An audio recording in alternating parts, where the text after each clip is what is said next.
Hello বন্ধুরা, তো চলে এসেছি নতুন একটা ভিডিও নিয়ে মুভি রিভিউ বস চ্যানেলে। তো এই সপ্তাহে একটা অ্যানিমেশন মুভি বেরিয়েছে রামায়ণকে অনুসরণ করে, মহাযোদ্ধা রামা। তো 3D-তে।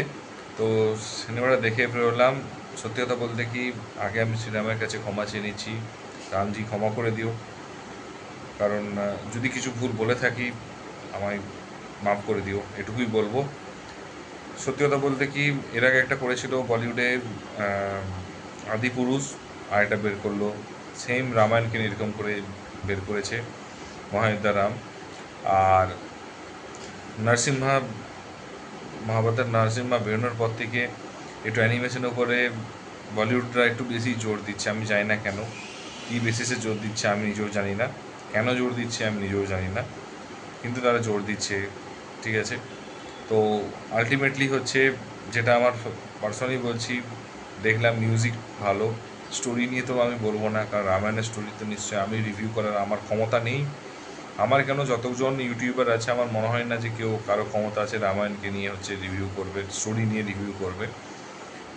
শ্রীরামকে হচ্ছে, মানে সত্যি কথা বলতে কি, বজরং বলি কেউ এত বাজেভাবে ভিএফএক্স, এডিটিং, অ্যানিমেশন করেছে, মানে দেখা, মানে যাচ্ছেতাই করেছে। আরেকটা মানে অ্যানিমেশনের মতো হওয়া উচিত। এরকম থার্ড ক্লাস অ্যানিমেশন নিয়ে প্লিজ আমি একটাই কথা বলবো, মেকার্সদেরকে বলবো, বের করো না। এতে হচ্ছে আমাদের পুরনো যে গ্রন্থ, আমাদের যে শ্রীরাম, এদেরকে অপমান করা হচ্ছে। বজরংবলী, লক্ষ্মণ, রাবণ, সীতা মাইয়া, এদের সবাইকে কিন্তু অপমান করছো। প্লিজ এগুলো করো না, এগুলো বন্ধ করা উচিত আমার পার্সোনাল হচ্ছে। কারণ যেটা স্টোরি ডেফিনেটলি ঠিক আছে, আমি আবারও বলছি, স্টোরি নিয়ে কেউ বলছে না, মিউজিক সত্যি খুব সুন্দর হয়েছে, অনেক কিছু চেঞ্জেস করতে হবে। এবং আদিপুরুষ টু লাইট বানিয়ে ফেলেছো। এবং হচ্ছে সবচেয়ে প্যাথেটিক যেটা লেগেছে, শ্রীরাম আজ পর্যন্ত কোনোদিন তলবার ইউজ করেনি, যে তলবার ইউজ করেছে, যেটা সবচেয়ে প্যাথেটিক লেগেছে, যেটা সবচেয়ে অবাক লেগেছে, যেটা রামায়ণের নিয়মের বাইরে।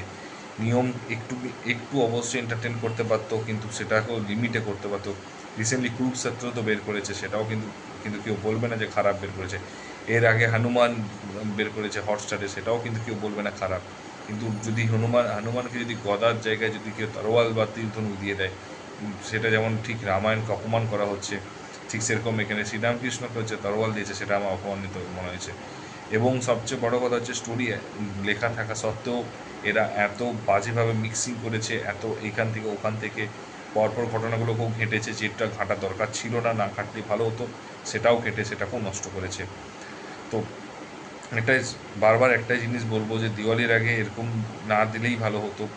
এরকম সিনেমা কেন বের করা হবে? এগুলো সত্যি কথা বলতে ভালো করে রিচার্জ করে, একটু টাইম দিয়ে, একটু কিছু খরচা করে ভিএফএক্সের পিছনে এইগুলো একটু যদি রিলিজ দিতে তাহলে ভালো হতো। কারণ ভিএফএক্স এটা কোনো একটা হিউম্যান বিং দিয়ে হচ্ছে ভয়েস রেকর্ড করছে, ভয়েস আর্টিস্ট দিয়ে, এবং হচ্ছে আর ভিএফএক্স হচ্ছে করছে, এর বিশাল কিছু যে বাজেট সেটাও করছে না। তো অ্যাটলিস্ট এটুকু বলবো, সময় নিয়ে করতে পারতেন। মহাভারতের নরসিম্হা বেরিয়েছে, হিট দেখে সঙ্গে সঙ্গে তাড়াহুড়ো করে হিন্দি মেকার্সরা বের করে দিয়েছে এবং সিনেমাটাকে জাস্ট খারাপ করেছে। আমি আবারও বলছি, হনুমানজি, লক্ষ্মণজি, সীতামাইয়া, শ্রীরাম এবং রাবণ, মেঘনাথ, সবার কাছে আমি ক্ষমা চাইছি যদি কিছু ভুল বলে থাকি। কিন্তু বিশ্বাস করো, ভিএফএক্স অনেক অনেক প্রচুর প্রচুর চেঞ্জেস দরকার আছে। এবং এবং যে তীর, মানে সত্যি কথা বলতে কি, তীরগুলো দেখে মনে হচ্ছে না হাত থেকে ছাড়েনি, তীরগুলো হাতে টাচই করেনি।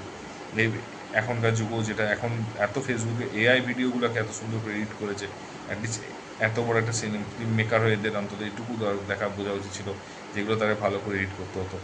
যাই হোক, আমার দেখা ওই, আমি এটা রেটিং তো সরি, মানে রামায়ণকে রেটিং দেওয়ার ক্ষমতা আমার নেই, আবারও বলছি।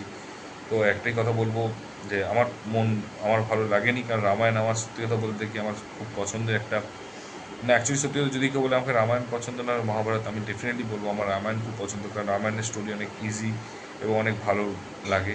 তো রামায়ণ আমার খুব পছন্দের। তো কিন্তু তার সেটাকে নিয়ে এত বাজে হবে, আদিপুরুষ টু, মানে সরি, আদিপুরুষ এবং রামায়ণ, এই মানে এই রামা, যেটা মহাযোদ্ধা রামা, এই দুটোতে পুরো মানে খারাপ, মানে হার্ট করেছে। এটুকুই বলবো, যে আমার আপ টু দামাক লাগেনি। তোমরা যদি কেউ দেখে থাকো, তোমাদের কীরকম লেগেছে সেটা অবশ্যই কমেন্টে জানিও। আর যদি ভিডিওটা ভালো লাগে একটু লাইক, কমেন্ট, শেয়ার করে দিও। যে চ্যানেলটা নতুন হও একটু সাবস্ক্রাইব করে দিও।